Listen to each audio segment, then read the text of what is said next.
Omaha City Council makes a small step in addressing the unimproved roads problem in one part of town. It created 2 road improvement districts after hearing from homeowners. Senior reporter Jake Wazakowski has what's driving you crazy. Jake? Well, Jenny, as you mentioned, the City Council unanimously approved 2 street improvement districts at 85th and 86th Streets near Pacific. But some residents wonder if they'll want to pay their part now they know that the price has increased. About 350 miles of Omaha are falling apart, made of unimproved roads. Decades ago, mostly developers built these roads with asphalt and not up to newer city standards. Something has to be done. It's really not livable the way it is. Paula Hazelrig says her neighborhood is forming an SID to fix the road.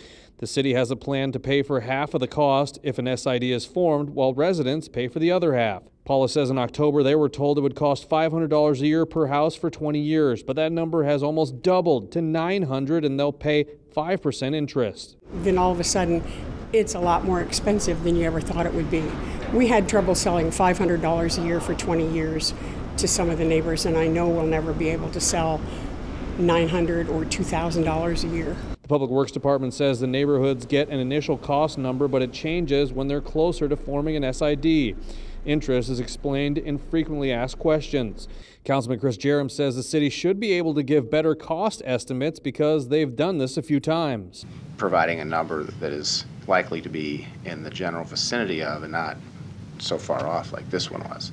Public Works won't maintain the unimproved roads because they're not up to code and it costs less to replace. Paula hopes the city will be more upfront about the cost, but is unsure if her neighbors are now willing to shell out that much more money. I'm afraid they are, and that's a problem because the potholes in front of my house have not gone away.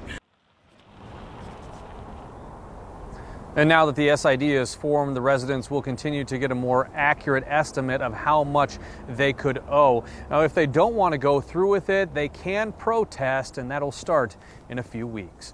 Reporting live in downtown Omaha, Jake Wazakowski, 3 News Now.